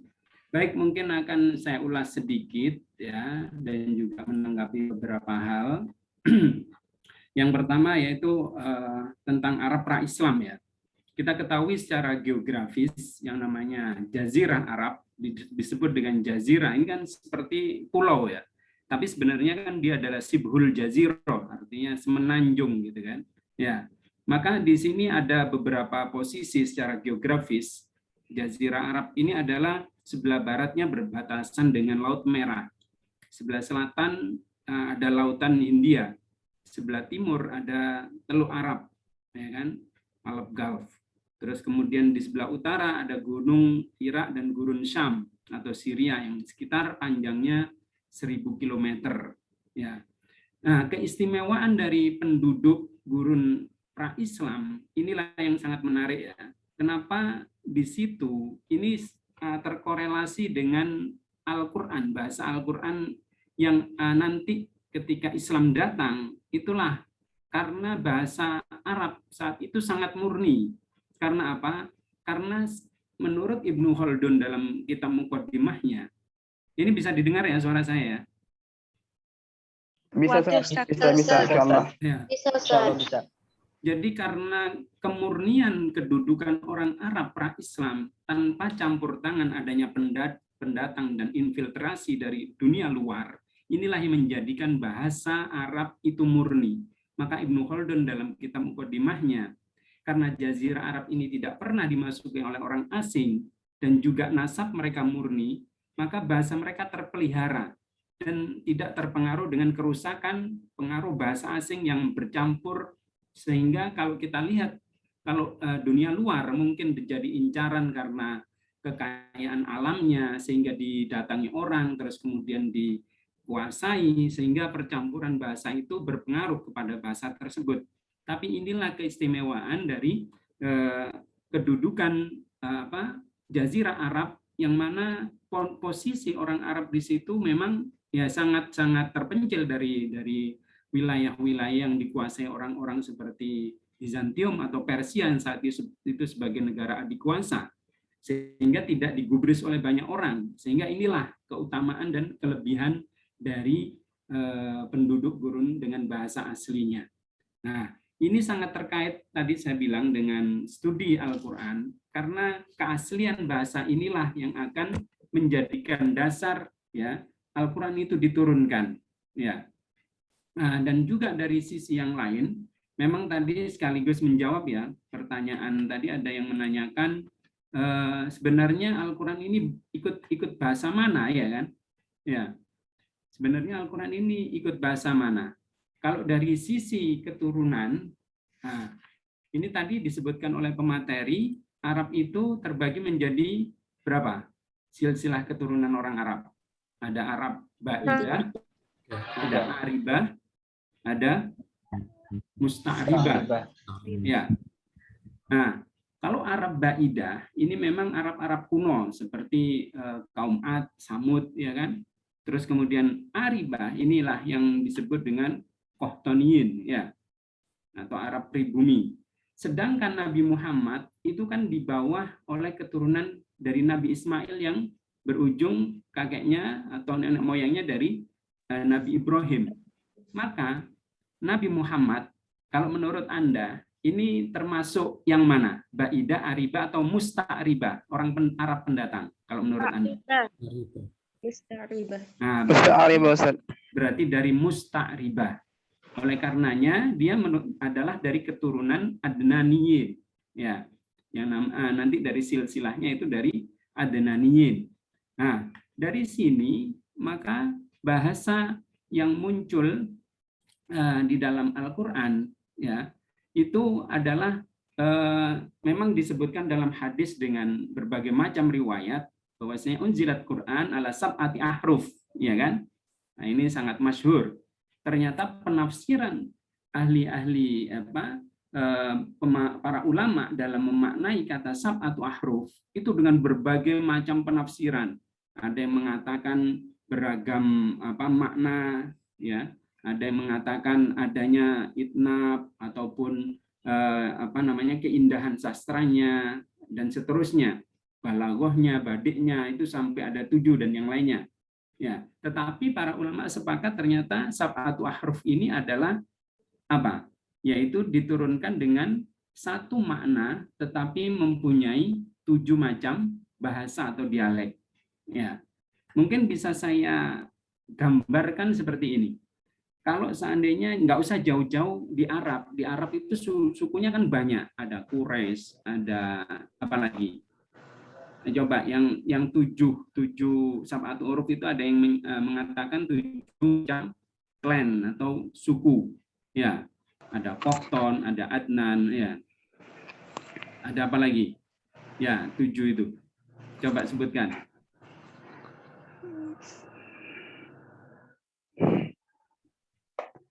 Ada Yaman, ada Hijaz juga kayaknya. Ada Hijaz, ada Quraisy, ya kan? Nah, itu saja menurut masing-masing klan itu kan mempunyai dialek dan juga bahasanya sendiri. Bahkan satu kata itu mempunyai banyak arti. Seperti umpamanya kata ta'ala, ya, ada yang halumma, ada yang apa lagi? Bahasa-bahasa lain dialek dengan berbagai macam. Nggak usah jauh-jauh ke Arab. Di Jawa Timur sendiri saya gambarkan begini. Kalau orang mengatakan jatuh, itu antara orang Surabaya sama orang Ponorogo atau orang yang lain, itu sudah beda. Kalau orang Surabaya mengatakan jatuh itu apa? Tiba. Logor. Nah kan? Coba kalau orang Ponorogo, apa dia bilang? Nyeblok. Nah, terus kalau orang mana lagi? Ada yang mengatakan blungup, ada yang tibo, ada yang ceblok, ada yang lobur. Itu padahal satu daerah Jawa Timur. Ya, satu daerah Jawa Timur yang memaknai apa? Mengatakan kata jatuh itu dengan dialek yang bermacam-macam. Apalagi ini dengan berbagai macam klan dan suku, sehingga Al-Quran diturunkan dengan sab'atu ahruf. Ini adalah dengan satu makna, tapi dengan dialek yang berbeda-beda. Ada dialek Quraisy, ya kan? Ada Yaman, ya. Terus ada yang lain-lain. Ya, masing-masing akhirnya pada masa Utsman itu semuanya disatukan menjadi satu bahasa utama yang jadi pokok kodifikasi Al-Quran, yaitu dengan menjadikan bahasa Quraisy sebagai bahasa patokannya. Nah, inilah kemudian akhirnya Al-Quran ini diturunkan meskipun awalnya dengan unzilat bi sab'ati ahruf, ya, tapi akhirnya dengan ijtihad para sahabat untuk mengurangi perselisihan, ya kan? Karena pernah terjadi pada masa Umar kan saat itu ketika dia mendengarkan bacaan orang yang berbeda dengan bacaannya ketika sholat, lantas Umar itu menunggu sampai dia selesai sholat. Lantas orang tersebut dihadapkan oleh Rasulullah dan ditanyakan, ya Rasul, mana bacaan yang benar ini? Bacaan dia atau bacaan saya? Ya kan? Apa yang dikatakan Rasul? Demikian Al-Quran diturunkan dengan keduanya. Nah, ini menunjukkan bahwasanya Al-Quran kalau seandainya tidak disatukan bacaannya, bisa terjadi apa? Hal yang lebih buruk lagi kalau saat ini. Oh, sampean bukan dari Al-Quran, ini karena bukan Al-Quran dan begini-begini. Yang terjadi apa? Pertikaian yang berat. Bisa menjadi saling bertikai bahkan ke arah intimidasi atau pembunuhan dan yang lainnya. Ya. Nah, oleh karena itu, inilah ya, jadi poin yang terpenting adalah salah satu sisi adalah dari sisi bahasa. Jadi orang Arab ini mempunyai kecenderungan kemurnian dari bahasanya, sehingga Al-Quran itu diturunkan dan tidak terpengaruh dengan bahasa-bahasa yang lain yang di luar itu. Meskipun memang ada beberapa kata dalam Al-Quran yang memang tidak dipahami, ya, oleh orang Arab sekalipun, ya. Seperti umpamanya kata-kata abba, wa faqihatau wa abba. Apa abba ya Rasul? Nah, ada yang mengatakan adalah rumput, ada yang jenis tanaman yang berbeda. Terus kemudian ada yang memang tidak dipahami, alladzina amanu wa lam yalbisu imanahum bidzulmin. Nah, ini nanti ke arah bagaimana orang itu memaknai sebuah kata, ya, dengan menafsirkan. Maka hakikat sumber ilmu Al-Quran itu hakikatnya sudah terjadi pada masa pewahyuan, ya kan? Ini sudah kemarin kita bahas kan, yaitu ketika ada ayat turun lantas tidak difahami oleh orang-orang Arab saat itu, lantas menanyakan alladzina amanu wa lam yalbisu imanahum bidzulmin. Orang-orang yang beriman itu adalah orang yang tidak bisa mencampur adukkan keimanan dengan kezaliman. Nah, lantas para sahabat protes kan, nggak mungkin ya Rasulullah kita terlepas dari kedaliman, karena setiap orang pasti mendalimi dirinya sendiri. Contoh, Anda bangun tengah malam bukannya tahajud malah nggarap tugas umpamanya. Nah, ini mendolimi diri sendiri nggak kira-kira? Ya, nah ternyata itu adalah salah satu aspek pendoliman diri sendiri. Makanya para sahabat protes, nggak mungkin ya Rasulullah kita untuk tidak bisa mendolimi diri sendiri, karena pekerjaan kadang-kadang memaksa kita untuk melakukan perbuatan di luar apa yang mestinya hak tubuh ini untuk istirahat. Ya itu. Maka Rasulullah menjawab dengan pernyataan ala inna syirka ladzulmun adzim. Bahwasanya yang dimaksud di situ adalah tidak boleh mencampur adukkan keimanan dengan perbuatan syirik. Nah, inilah salah satu aspeknya. Jadi ada sebuah pengaruh, pemahaman, meskipun masing-masing orang sahabat-sahabat Nabi mempunyai kemampuan yang berbeda-beda, ya, ada yang pinter, ada yang sedang, ada yang biasa-biasa, maka Al-Quran pun juga demikian. Difahami, ada orang yang mungkin dengan menyebutkan kata-katanya saja sudah orang umum paham. Ada yang membutuhkan penjelasan, ada yang harus ditafsirkan dan didalami lagi. Nah, baik, kita kembali kepada sejarah Arab pra-Islam ya. Maka di dalam komunitas orang Arab tadi sudah dijelaskan ya pembagian-pembagiannya. Nah, ini dalam orang Arab ini terdapat beberapa suku memang, dan juga mereka mempunyai kebiasaan. Maka orang-orang seperti Arab yang dari ada orang Arab Badui, ya, ini biasanya orang Arab yang tidak menetap, ya. Nah, orang-orang Arab Badui ini biasanya suka menjadi sebuah tradisi bagi mereka, peperangan antar suku, ya, antar suku, antar klan, ya. Ini menjadi suatu tradisi. Akhirnya orang yang menguasai wilayah tertentu itu adalah orang yang terkuat, sehingga mereka memperebutkan antara wilayah yang subur untuk ternak, untuk bertanam, untuk bertempat tinggal, karena mereka terkenal dengan nomaden.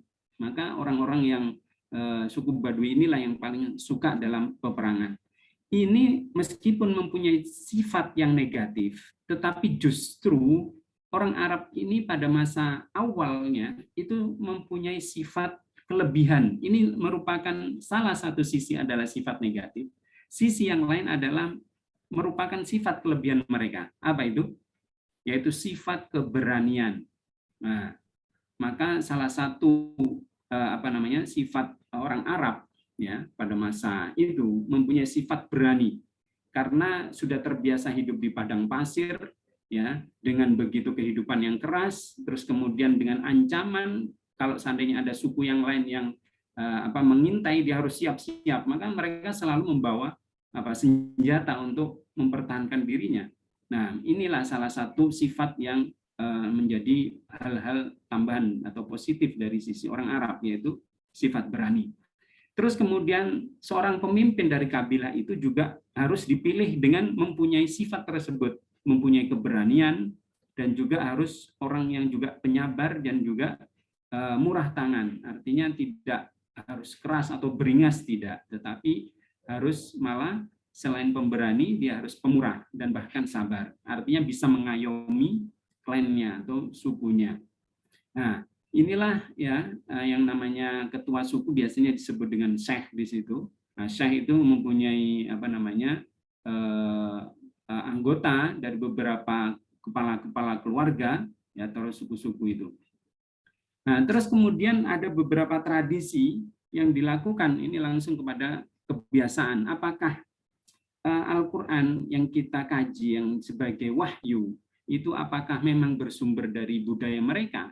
Tidak sepenuhnya, karena hakikat akidah ataupun keyakinan agama Islam itu hakikat adalah hidayah dari Allah, petunjuk dari Allah yang memang ada sebagian hal-hal itu ada pada mereka, pada orang Arab itu sebelumnya, sehingga dengan adanya Al-Quran ini dia menentukan mana yang cocok ya diambil, ya, mana yang cocok diambil, mana yang tidak maka dihapuskan. Salah satu contoh realnya adalah sebelum Islam datang, Arab pra-Islam, orang boleh menikah 1 sampai puluhan bahkan. Tetapi ketika Islam datang, lantas orang-orang pada masa itu Nabi mengumpulkannya dengan menyatakan ambil 4, ya, ambil 4 di antara mereka. Ya, kan ini menunjukkan bahwasannya maksimal adalah 4. Terus yang lain ada aspek yang lainnya juga. Karena orang-orang Arab pra-Islam itu suka peperangan tadi ya, terutama suku Badui tadi ya. Nah, ternyata ini juga diterapkan dan disebutkan bahwasanya mereka juga mempunyai kebiasaan ibadah yang sudah berpusat pada kota Mekah. Mereka melakukan haji ya, tetapi haji pada masa itu seperti yang di dalam Al-Quran disebutkan, wa maka nasolatuhum apa pernyataan ini? Wa makana sholatuhum indal baiti illa muka wa tasdiyah. Iya kan? Bahwasanya sholat mereka ya pada Mekah, di kota Mekah itu dengan cara apa? Bersiul sambil tepuk tangan. Anda bisa bayangkan orang tawaf ya orang tawaf pada masa jahiliyah itu dengan cara apa? Tepuk tangan dia sambil bersiul. Nah, inilah cara ibadah orang Islam, orang-orang Arab sebelum datangnya Islam. Mereka tidak tahu lagi cara bagaimana beribadah yang benar, sehingga mereka melakukan tradisi karena fase ya datangnya agama Islam dengan sebelum Islam datang, yaitu masa Isa alaihissalam. Ini terpaut sekitar 5 abad ya, 500 tahun atau 600-an tahun. Sehingga mereka sudah tidak tahu lagi cara ibadah yang benar, tidak tahu lagi adat mana yang bisa diterapkan sebagai kebiasaan yang baik, ya. Sehingga inilah yang dengan perilaku mereka yang menyimpang, ya, mengintimidasi setiap mengkriminalisasi dan juga mendiskriminasi perempuan. Ini karena mereka berkeyakinan bahwasanya orang yang bisa dimanfaatkan ya hanya laki-laki, sedangkan orang perempuan menurut mereka nggak manfaat, maka lantas dihabisi, ya kan? Nah, inilah kehidupan zaman jahiliyah seperti itu bisa digambarkan karena ketidaktahuan mereka. Nah, ketidaktahuan mereka ini khususnya dalam aspek tertentu, tidak semuanya. Ya, ternyata mereka sudah mempunyai kalau dari sisi organisasi mereka sudah punya seperti kesukuan, mereka ada mempunyai peraturan kesukuan sendiri. Cuman ya itu karena tidak ada aturan yang mengikat ya antar mereka, sehingga mana yang kuat itulah yang menjadi penguasa.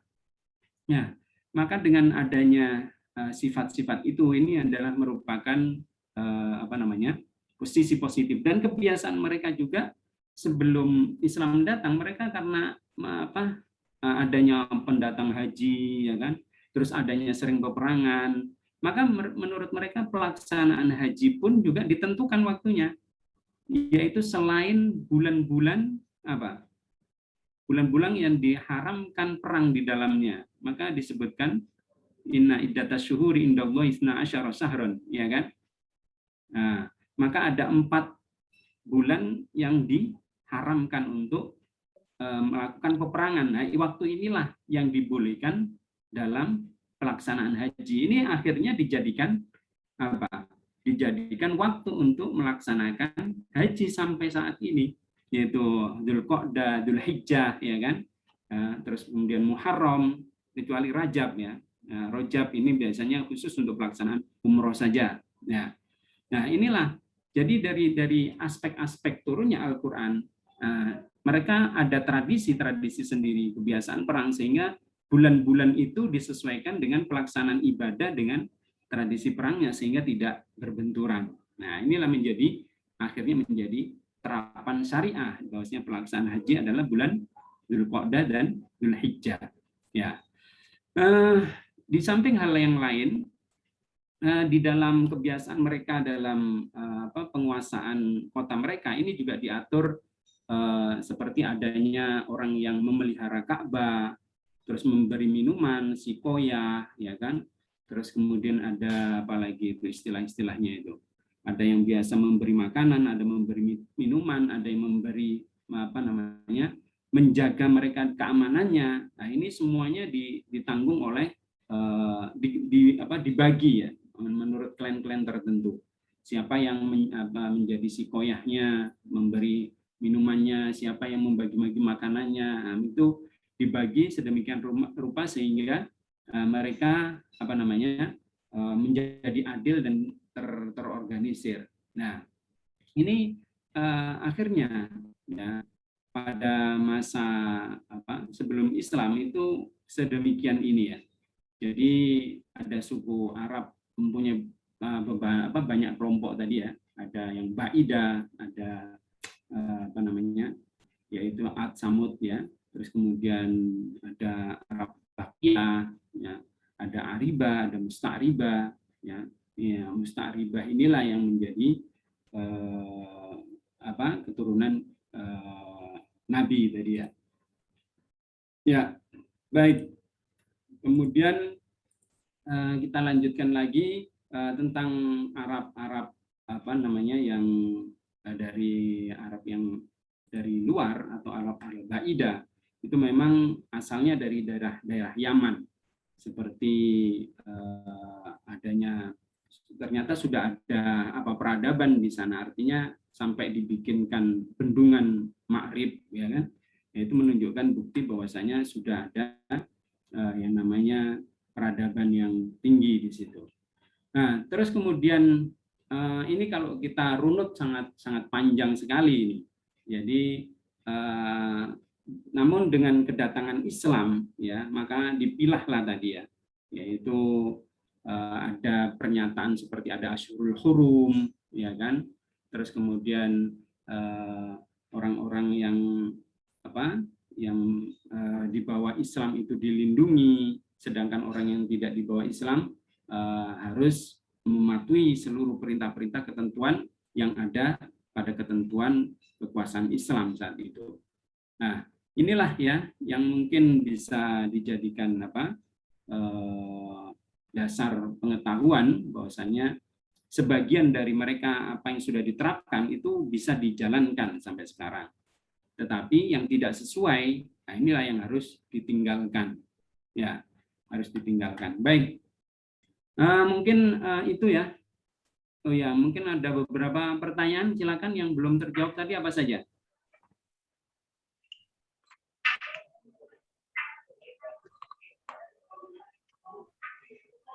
Terkait ini, Ustadz, terkait dengan pertanyaannya Mas Asbari itu terkait dengan apa ya yang tadi Qotniyah itu, yang dari Ismail itu nyambungnya kemana? Ya, udah saya jelaskan tadi kan, bahwasanya Nabi Muhammad itu dari Musta'ribah dia, dari Musta'ribah, Adnaniyin, ya kan, bukan dari Qotniyin, karena Arab asli pendatang itu dulunya memang adalah kaum Hud, tapi Musta'ribah ini dibawa oleh Nabi Ismail, ya, dari Nabi Ismail ini turun temurun ya dari Qahtani Adnaniyin, terus kemudian ada Jurhum ya, dan seterusnya ya. Jadi dari Adnaniyin inilah Nabi itu bersilsilah ya, karena asli Nabi Ismail kan dia pendatang ya, karena Nabi Ibrahim sendiri kan dari luar dari penduduk asli Mekah sendiri, bukan penduduk asli Arab di situ. Sedangkan dengan adanya datangnya Nabi Ibrahim membawa Ismail dan meletakkan Siti Hajar dan putranya Nabi Ismail, di situ turun temurun sehingga termasuk Arab Musta'ribah. Maka Nabi adalah bagian dari Arab Musta'ribah, maka termasuk juga dari Adnaniyin. Ya, nah itu garis turunnya. Nah, ya, yang lain? Ustaz, bertanya Ustaz, terakhir Ustaz. Ya. Gini, kan tadi saya sempat bingung Ustaz. Tadi kan Jalengan dibilang bahwa pemilihan dialek Quraisy menjadi bahasa Al-Quran itu terjadi ketika zaman Umar bin Khattab.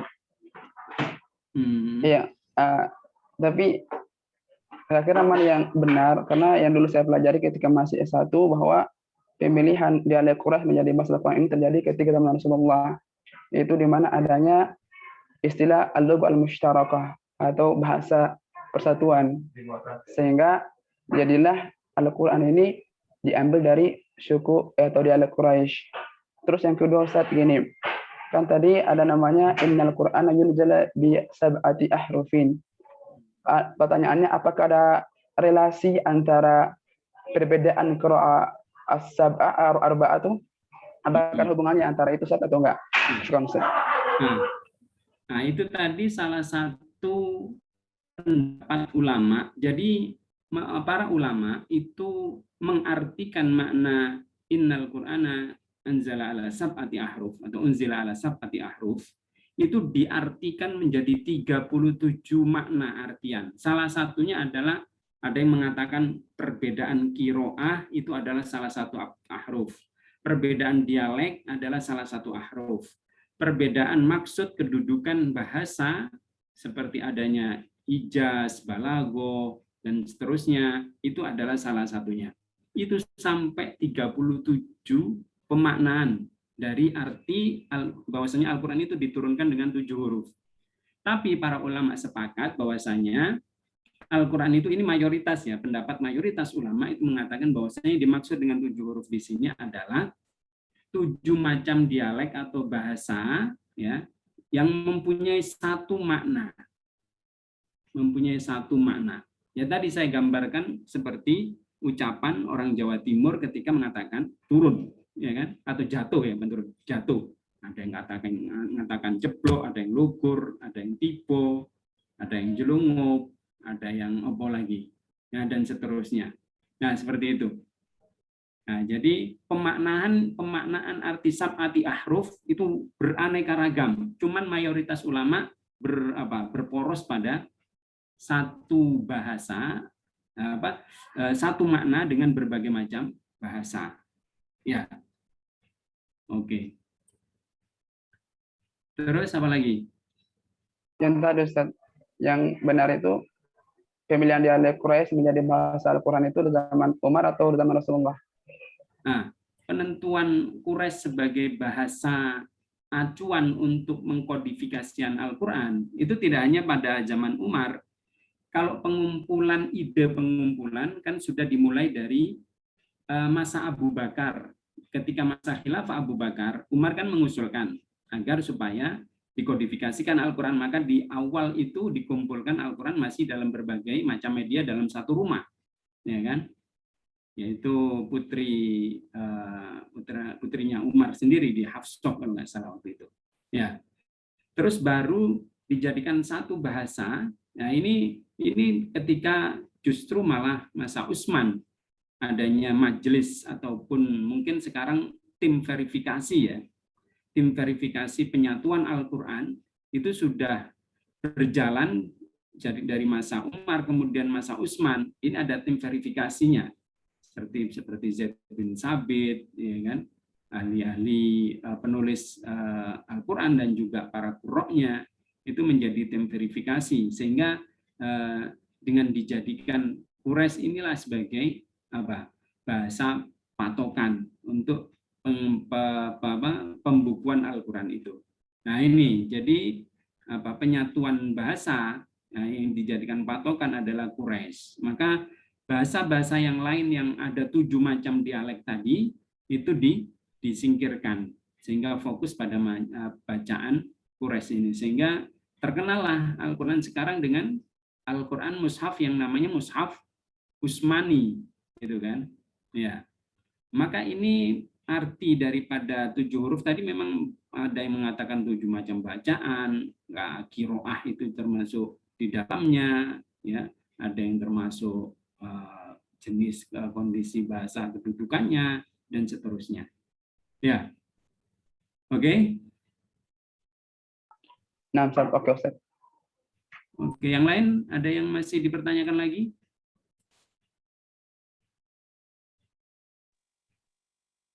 Tentang budaya dan juga adat kebiasaan itu tadi sudah dijelaskan ya. Al-Quran itu bukan mengikuti budaya, tetapi justru Al-Quran itulah yang menjadikan tujuan poros utama mana yang cocok dengan Al-Quran, ya itulah dilanjut. Jadi Al-Quran tidak mengikuti budaya Arab, ya justru budaya Arab ini difilter dengan adanya Al-Quran. Ya, mana budaya-budaya yang boleh dilanjut. Makanya seperti budaya boleh menikah dengan banyak orang, itu kan lost kan sebelum adanya Islam datang, tapi setelah Islam datang difilter. Nah, maka Al-Quran ini adalah acuan utama, poros utama yang memberi wacana mana yang baik, mana yang buruk itu dipisah melaluinya. Jadi bukan sebaliknya, bukan Al-Quran yang mengikuti budaya Arab, tapi justru budaya Arab ini menyesuaikan mana yang sesuai dengan ajaran Islam. Oke? Bisa dipahami ini semuanya? Insya Allah paham Ustaz. Ya baik, mungkin Ada yang lain? Ada yang mau yang bertanya lagi? Silakan sebelum ditutup. Afwan Ustadz, mungkin ini tidak bertanya, cuman pertanyaan ke materi ya. Afwan Ustadz, karena memang mungkin tadi anak-anak antusias untuk mengikuti diskusi ini, maksudnya untuk pertemuan ini. Jadi anak-anak banyak yang lupa, ada beberapa anak yang lupa untuk mengisi absen, sedangkan kan dibatasi sampai jam 5 gitu. Jadi gimana? Iya, saya lupa. Dari kemarin saya lupa menyampaikan ya. Iya, soalnya untuk yang kemarin juga ada yang masih belum isi gitu. Iya, Ustaz, benar. Saya juga belum isi, Ustaz. Iya, saya harap ya untuk absensi, pokoknya setiap kali masuk Zoom, periksa dulu deh e-learning ya. E-learning dibuka, terus klik gitu aja. Kalau yang sudah lewat emang sudah nggak bisa, tetapi dengan adanya yang hadir ini bisa saya screenshot kan. Jadi siapa-siapa orang yang hadir bisa tahu saya. Jadi mungkin dengan saya perkuat bukti yang ada di Zoom ini sebagai landasan kehadiran antum semuanya. Ya, makanya saya minta jadi saya minta agar meng-on-kan terus ya itunya kameranya on terus. Ya. Nah, Ustadz, memang kami juga di sini sudah ada rekamannya, jadi setiap pertemuan itu gitu. Rekaman. Ya. Oh ya, baik. Oke, itu barangkali ya. Cukup? Cukup Ustaz, insyaallah cukup. Ya baik. Mungkin ini yang bisa disampaikan pada sore hari ini. Semoga apa yang kita pelajari hari ini ada manfaat dan juga berkah untuk bekal kita, tidak hanya cukup di dunia saja dan juga mengalir sampai ke akhirat. Mari kita tutup pertemuan hari ini dengan khitamul majlis. Subhanakallahumma wa bihamdika asyhadu an la ilaha illa anta astaghfiruka. Aku lu qouli hadza wa astaghfirullahaladzim. Wassalamualaikum warahmatullahi wabarakatuh. Waalaikumsalam warahmatullahi wabarakatuh. Syukran ala ihtimamikum. Barakallahu fiik.